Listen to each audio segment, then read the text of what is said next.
Hello, Gina. Dad, nasan ka? May mga kailangan akong papirmahan sa'yo. Gina, tumawag sa akin si Betsy.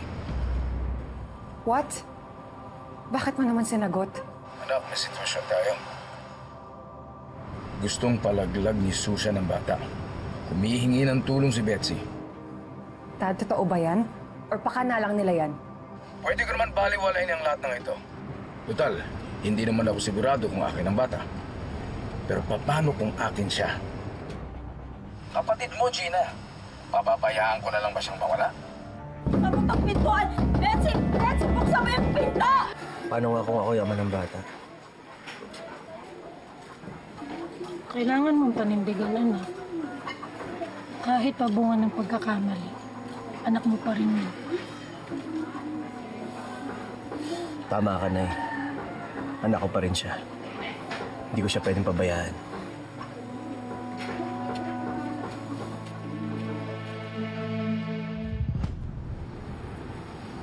Walang kasalanan yung bata.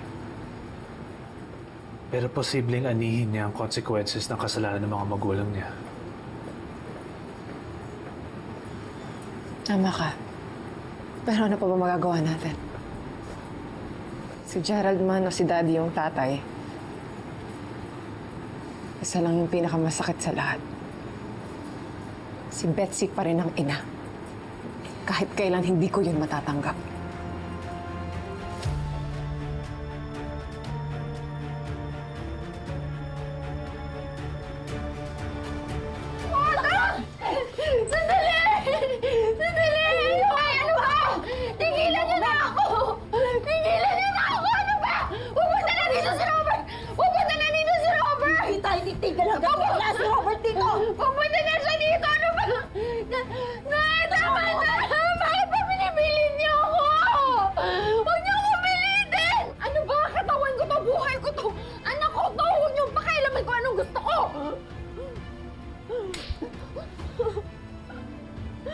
Pero cargo pa rin kita!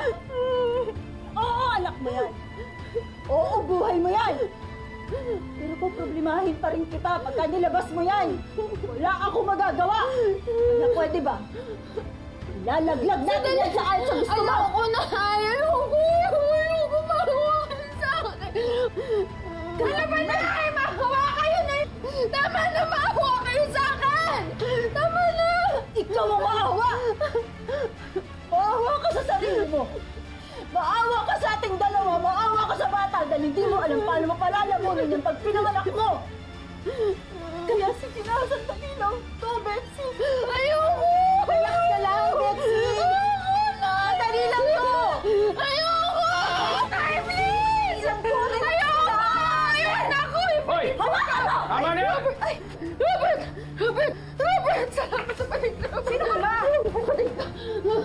Ikaw, tigil mo yung ginagawa mo. Magpapatawag ako ng pulis. Buo yung bata, hindi pa nagagalaw! Susan! Ayokong makulong!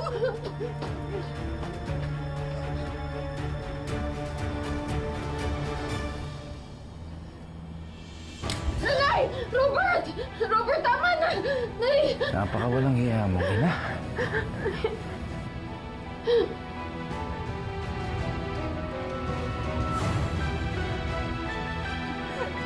Nay! Ikaw? Hindi ka walang hiyang ama? Hinuhusgahan mo mga desisyon ko? Bakit? Aabot ba kami sa ganito? Kung pinanindigan mo yung bata? Kahit na, Nay. Tumigil ka! Para sabihin ko sa'yo, hindi na to pera-pera, Robert.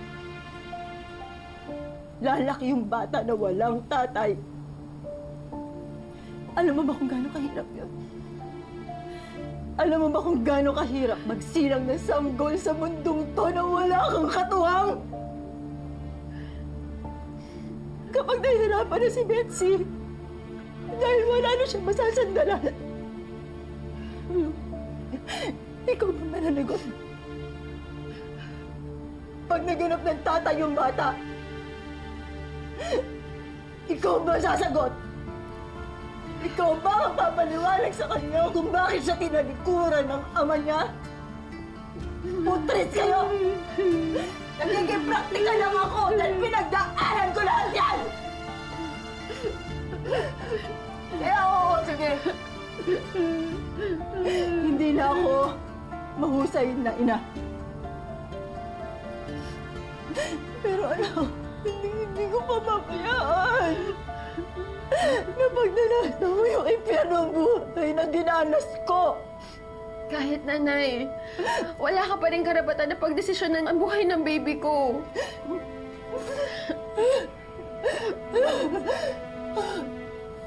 Tama na yung drama ninyong dalawa. Nakapag-desisyon na ako.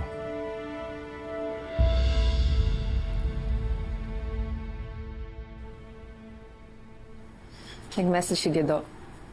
Pumunta daw sila ni Daddy. Doon kay Betsy para pigilan siya. Mabuti na rin yun. Hindi na paano yung baby. Pa rin ako natutuwa. Paano kung ginagamit lang nila yung baby para ma-manipulate ulit si Daddy? Natuto na si Sir Robert. Magtiwala ka na lang sa kanya. I trust my dad. Kay Betsy siya kay Susan, hindi. Sana nga hindi na lang si Daddy yung naging tatay ng bata. Kung hindi naman si Sir Robert, si Gerald naman. Hirap. Either way, talo ako.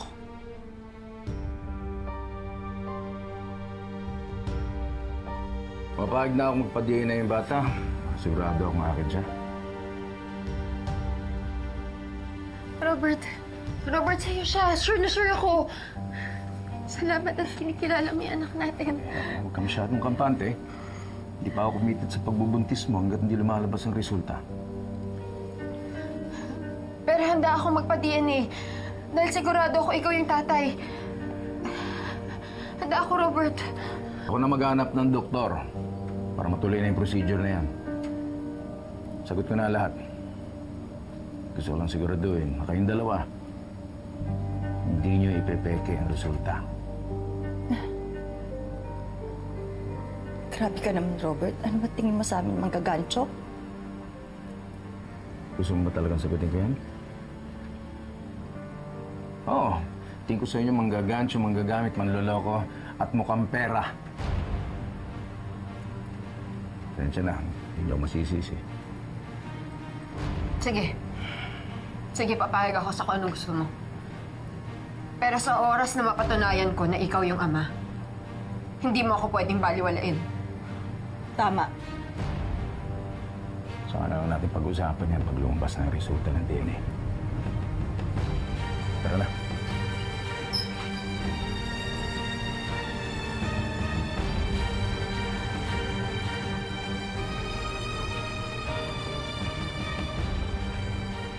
Ang lakas naman na loob mo. Paano kung hindi si Robert ang tatay niyan? Ano ka ba, Nay? Kanina ka pa. Ikaw nga, Nega. Ito lang yung pag-asa natin. Kaya huwag mo nang kontrahin.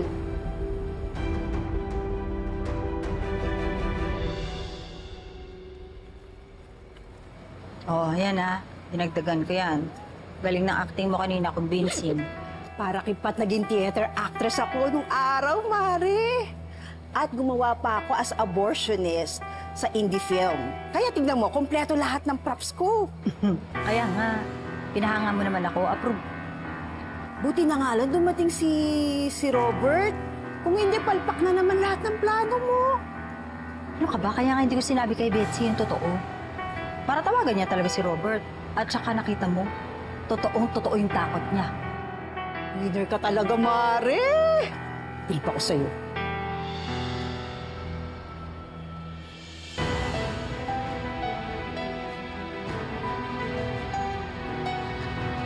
Grabe, Nay. Baka naman lang pala yung nangyari. Ano naman ngayon? Tagumpay naman ah. Akala ko kasi, papalaglag mo na talaga yung baby ko eh. Gaga. Kaba-up mo pa rin yan. Tsaka yan nga lang ang pag-asa natin para yumaman tayo ulit eh. Siyempre hindi ko palalaglag yan. Siguraduhin mo lang ha. Si Robert talaga tatay niyan.